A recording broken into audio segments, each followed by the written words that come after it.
Yeah, hey buddy, what's happening, man? So you're an artist, huh? You're not a producer. You don't know about schedules or deadlines. Screw deadlines, right? This question keeps coming in. You know, how do I manage a project schedule? How do I make sure that I get it done? Because sometimes what matters more is that you're hitting that deadline and that you got a nice buffer at the end, right? You got to have a nice buffer at the end so that you can actually have time to go in and put in all that, let the artist loose and go in and get all crazy with the art and the details. Anyway, I want to show you how I use MacBook calendars, Mac calendars, I think it's just called, and how I would go about scheduling this out. You don't have to have a Mac. You don't have to have this particular app. But what you could do is print out a calendar or even just write it out on paper. We're going to be writing out and planning out a 10-page comic book.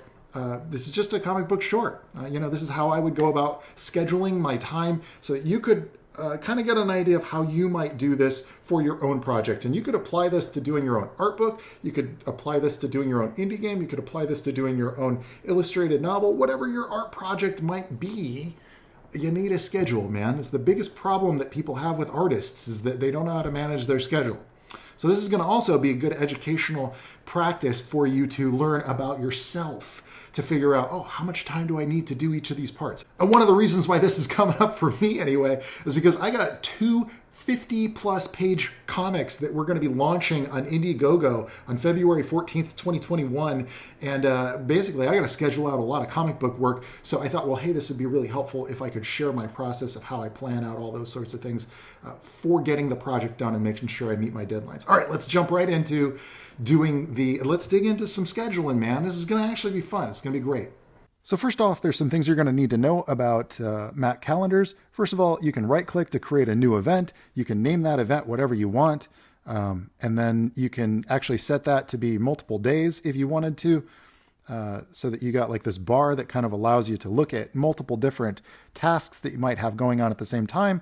It also allows you to grab that task and move it to a different group of time. So if you're ahead of schedule, you can move up your project or move up a portion of your project, along the calendar timeline, which is pretty useful basically. And especially because it's color coded, you can create these other color coded events. So if you have multiple projects going, this is how I managed to track multiple projects while running a company, doing art books, doing YouTube videos, et cetera, et cetera. I can't show you my schedule, too much top secret stuff in there, but this is the schedule that I'm proposing for a 10-page comic in full color, written by yourself, penciled by yourself, lettered by yourself, colored by yourself, and prepared for print by yourself. A 10-page book can easily be done in 4 weeks, and this is considered a lax schedule. This is considered super relaxed scheduling, but I'm doing it this way because, like I said, I'm running multiple projects. So this is like if you were maybe employed, if you were working a day job and you're like, okay, so how do I do this on the side? Well, you could work out a schedule that's similar to this. And I'm going to break down into each one of these of how I break it down for specific tasks. Now, first of all, right out of the gate, you've got your script, your draft. Now that script and that draft should only take you a day for a 10-page comic. And you should have a plot, you should have characters and motivations, you should have ideas for some of the interactions between characters, some awesome scenes, some ideas visually in your head for what you would want to do. Watch some of my other videos about how to write a compelling script. Even the progression of a character's story arc can happen within a 10-page story.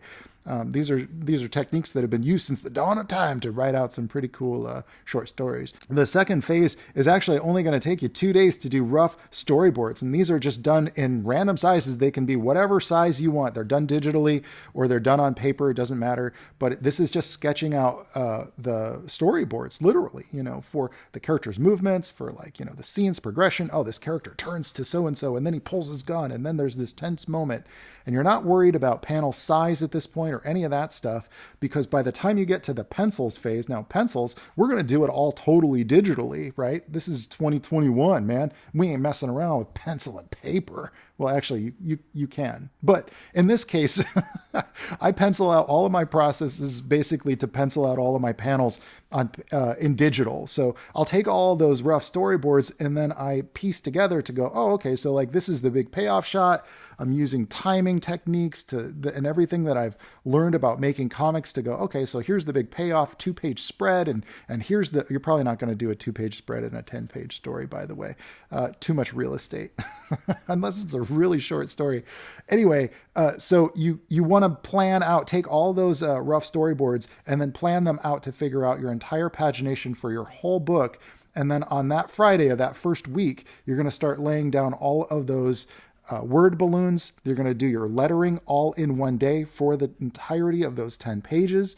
And then you're going to fine tune your script. Now, don't get me wrong. You're still going to want to touch that up. You're going to want to massage it.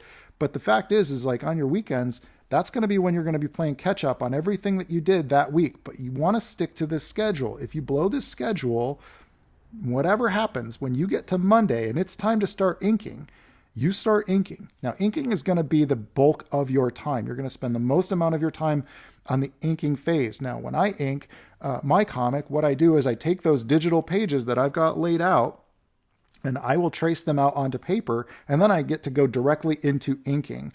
So I'll set aside one solid day for each page. Now, this might vary for you. If you're like, hey, no, I've got a really cartoony style, or I've got a really loose style, and I'm going to keep it really rough. Well, you might not need 2 weeks to do 10 pages, but I've scheduled one day for each page. This is not unreasonable for a pro. And by the way, when I'm talking pencils, I'm not doing tight pencils that I then trace over exactly. No. My pencils are pretty loose, and if you followed my channel, you've seen how I do a lot of my loose sketches. Most of the bulk of the work goes into the inking phase for this kind of a process, because inking to me is like the drawing phase too. I'm adding loads and loads of detail that weren't there in the pencils by the time I get to that phase. So that's 2 weeks. And over the course of that 2 weeks, you might very well be going through your script and going, man, you know what? In hindsight, I think maybe I need to move that panel over there. This actually buys you a little bit of time.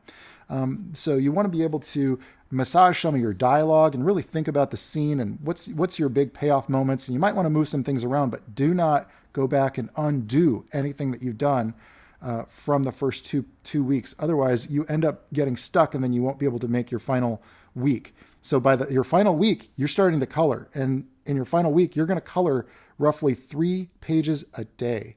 And these are going to be mostly color flats. Now, again, this is going to vary depending on your art style. If you want to go with a lot more painted art style, you might need to schedule out 2 more weeks for colors and painting every one of your pages.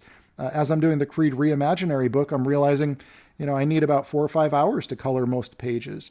That's a pretty good workload. And if you're trying to do 3 a day, that's an awful lot. So you may want to stick with a simpler color style or something like that.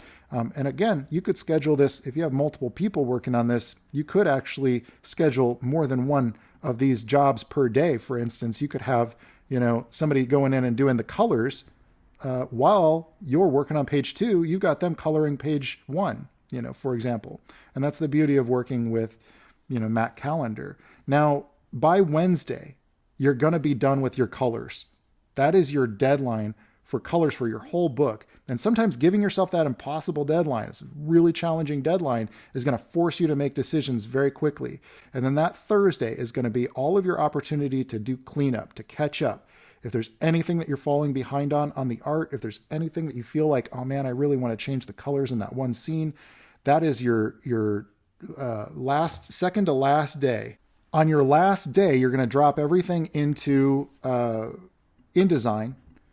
And in InDesign, you're going to be preparing all of your pages for final print. And you want to prep all of your pages. Now, this does not include a cover. You might still want to spend all of next week making a cover, because the cover is going to be what sells your story.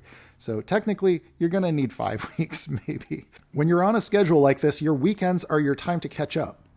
Whenever we're falling behind on anything with clients, whenever we're falling behind on a project schedule, we are always working on weekends to clean up those things to make sure that they get done. Now, some of our clients insist that we do not, but so we honor and respect that. But when it comes to making deadlines, we never miss them, because we always account for a little bit of buffer time, and we don't mind cutting in a little bit on our personal time to make sure that we get the job done. So this is my proposed schedule for a 10-page short comic workshop that I'm going to be creating. This is going to be something where you can draw along with me. If you ever wanted to draw a comic book, I'm going to show you all the bells and whistles and all the nuts and bolts, and we're going to strip it down and build it back up, and it's going to be glorious. And of course, if you want to make sure that you get your hands on the entire comic book workshop that I'm going to be doing, you can pick up the box set of tutorials number 7. That is the 2021 box set of tutorials. That's right. If you pick it up now, you get it at a discounted price, and that's going to get you access to every video that I do this year, including extended and unedited versions of every painting that I do, as well as access to every workshop. And I have some awesome workshops planned for this year. So dudes, that's it for me on this week's video. And until next time, I'll catch y'all mañana. And ciao, baby. Oh yeah.